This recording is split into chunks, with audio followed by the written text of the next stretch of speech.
probably one of the most underrated cities in Canada. Many celebrities, sports people, artists, you name it, come from Burlington. Jim Carrey, Ryan Gosling, Dougie Gilmore, just to name a couple. Robert Bateman, there's another one, the famous artist. And also they have famous destinations. Many people came to Burlington to go to the Estaminet down on the lakeshore over here. And many thousands of people came to the Brant Inn, which was located right here.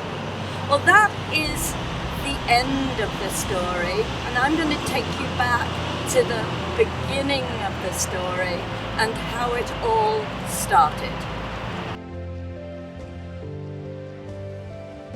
The story begins here. This land was originally part of the tract of land that was given to Joseph Brant, who was the Mohawk Indian chief who aided the British in their war against the US. As a reward, he was given 3,000 acres of land. Eventually, parcels of that land got sold off. The family needed to pay off some debts, and the parcel of the land behind me, where the Joseph Brant Hospital stands, it was sold, and they built a small hotel. I think it was more like a lodge. It was called the Brant Hotel. It catered to picnickers, people who were fishing. And again, it got sold to A.B. Coleman. I have spoken about A.B. Coleman in the past. He built the gingerbread house on Ontario Street, the most beautiful looking gingerbread house. He also built the Painted Ladies on Nelson.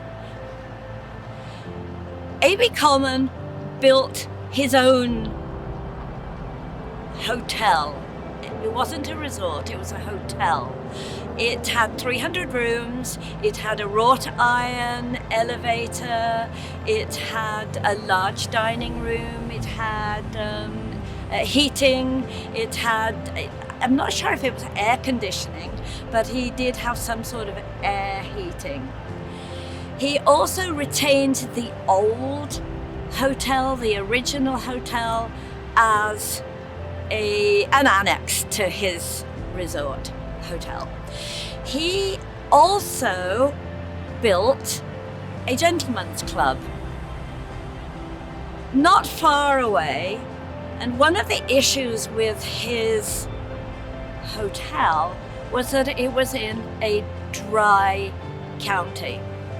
The Brant Hotel was in Wentworth County.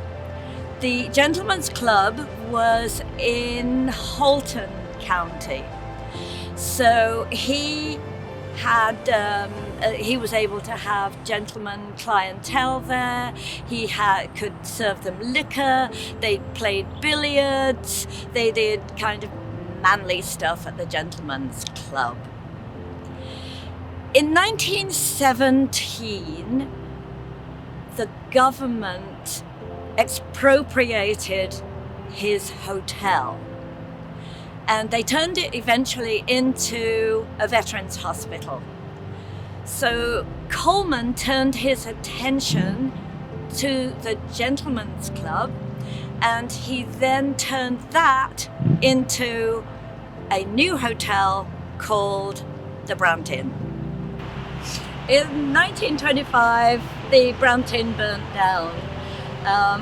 Rumour has it that it was caused by a spark from the train. Trains actually went by the front of the hotel, dropping off passengers, but also that it could have been started by children lighting a bonfire. But the more likely cause was a short in the electrical wiring of the inn, because it started in the ceiling above the dining room. Anyway, Coleman very quickly turned around. He rebuilt the inn, offering a newer, more modern version of the inn the following year. He was not an operator. He liked to rent out the business of running an inn. So he had several in the past. He had several organizations that ran the F&B, but this time he rented it to John Murray Anderson and his accountant partner Cliff Kendall, who took the inn to really new heights. In 1939, Anderson and Kendall bought the hotel outright from Coleman. Murray Anderson, was the ultimate showman. He totally understood the business. He was not afraid of hard work. He knew what it took to run a successful business. And Kendall kept him in check as far as finances are concerned. Anderson had persuaded Coleman to build the Sky Club, which projected out of the back of the hotel over the lake. Now the Sky Club could hold 1,600 people. Initially, it did not serve liquor, no alcohol at all. So that didn't deter anybody who was coming there to have a good time to dance. The hotel did not deter them from bringing their own liquor. So the ladies may have had a flask in their purse, the men may have had a brown bag, and as long as they were discreet about it, the hotel provided mixed glasses, ice, and made a profit. Anderson a lot earlier, had persuaded Coleman to build the Sky Club. He had seen it in Cuba and really liked the notion, and it was a great idea. It really worked well. The people came to dance, they came to have a good time, and they came to see the acts. The list of acts was just phenomenal, and I have to read them out to you because it's such a long list that I just can't remember. The Brant Inn was the place to go. People, young and old, dressed up in their finest to come to the Brant Inn to dance the night away. People from Toronto came in their boats. Local people actually moored their boats out here. So here we are at the Brant Inn node. This would have been the location of the Sky Club. So let's imagine all of the boats lined up out here. The Sky Club alone could hold 1,600 people. And then you had all of the people who maybe had just moored to listen to a free concert. It was a busy place. The parking lot, which I believe would have been down here, was packed. The traffic was packed, coming both ways. People would come from Hamilton, they would come from Guelph. It was the place.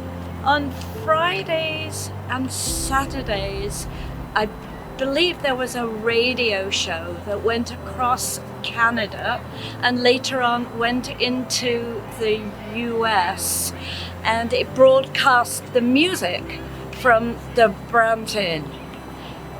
I find it absolutely amazing that in a town like Burlington, it wasn't a city back then, a town like Burlington that probably had in the 50s a population of around 30,000 people could command such a high profile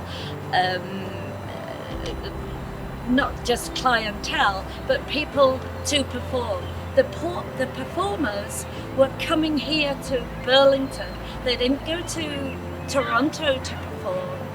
And there's a huge list of performers that came here to the Brant Inn.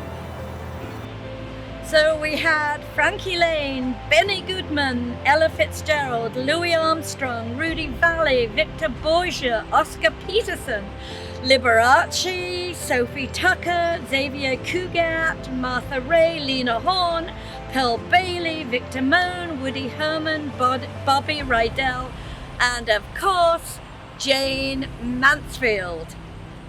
They were all joined by our very own Canadian dance band, Mart Kenney, Burlington's Gav Morton, Harry Waller, Ron Wicken, the Stan Kenton Orchestra, and I do apologize if I have missed anybody. There's just so many wonderful acts that appeared at the Brant Inn.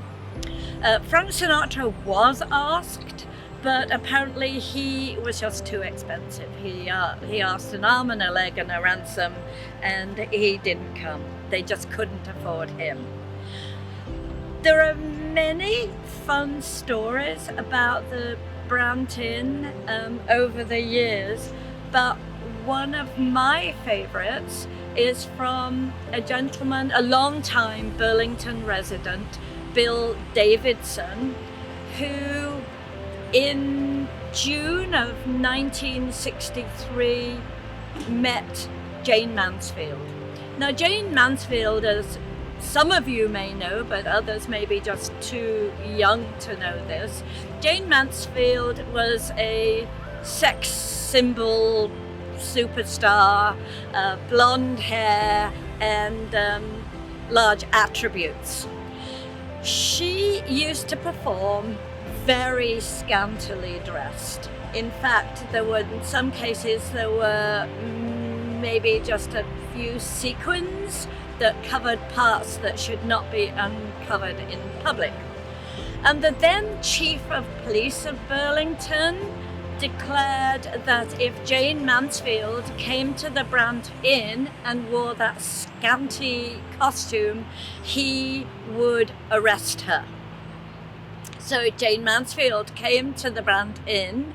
She did not wear the scantily clad outfit that she has done in the past, as I think she did get tipped off, and so she was not arrested.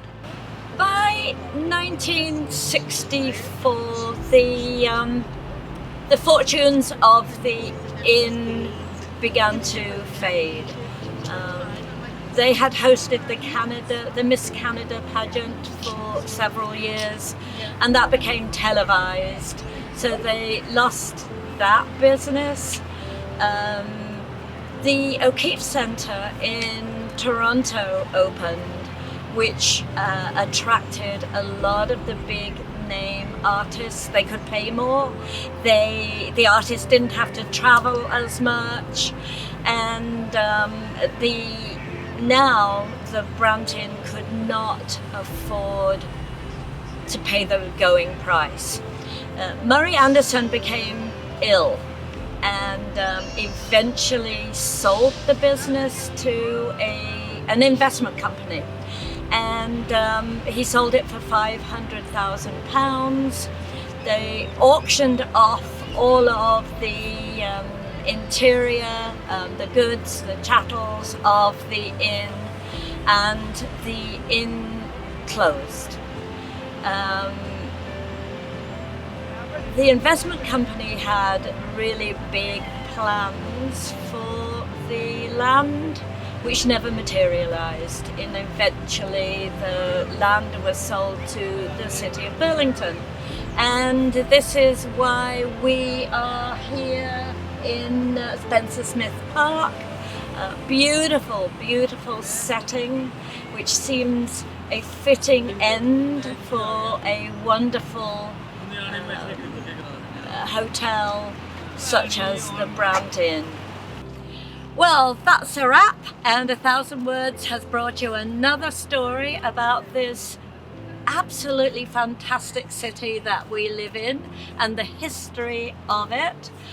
So if you liked it, please subscribe below, and in the meantime I have to go find another story.